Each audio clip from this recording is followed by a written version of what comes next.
Mmh. ça aurait pas été. Mmh. Et donc il a fallu que la pause s'impose, mais Mmh. j'aurais pu faire différemment, le résultat aurait été le même, je pense. Et donc là, en Hem, octobre, du jour au lendemain, burn-out, donc là, tu fais plus voilà. rien? Ouais et bah, quasiment le jour J de mes 25 ans, on dit qu'à partir de 25 ans, ton cerveau se forme complètement. Moi, je pense que mon cerveau s'est mis à l'envers le jour de mes 25 ans, mais c'était littéralement quasiment le jour, J de mes 25 ans. OK.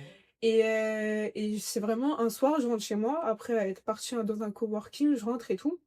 Je rentre chez ma sœur et une crise d'angoisse qui vient, mais ça faisait des années que ça m'était pas arrivé d'avoir une crise d'angoisse. Et là, je me dis: «OK, il y a eu un problème».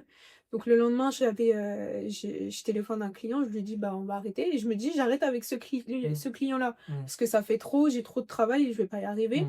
Donc je me dis: «J'arrête avec ce client-là et ça va aller mieux».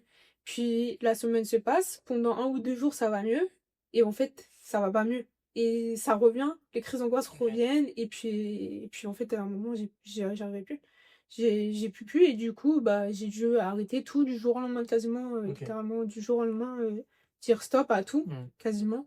Et ça, Ouais. bah, j'imagine c'est super dur, déjà, faut se reconstruire, mais surtout on est entrepreneur, on est solopreneur, on Bah on compte sur soi et